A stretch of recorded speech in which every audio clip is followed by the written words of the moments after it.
চলো, তো আমাদের সবগুলো মানে সবগুলো চিটকুটের দিকে আমরা আগাই। তো দেখো আমরা এখন একটি খোলা ময়দানে চলে এসেছি। তো এখানে আমরা সবগুলো চিটকুট বলবো আপনাদেরকে।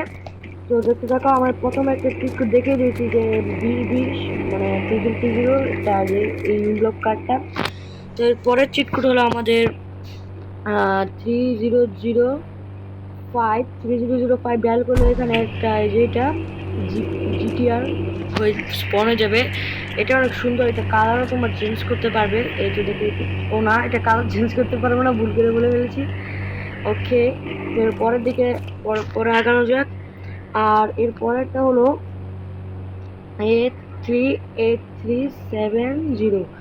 8370 হলো, এটা হলো রিক্সার চিটকোড। আর সো আমাদের এরপরে এবার আমাদের এরপরে চিটকোড হলো আমাদের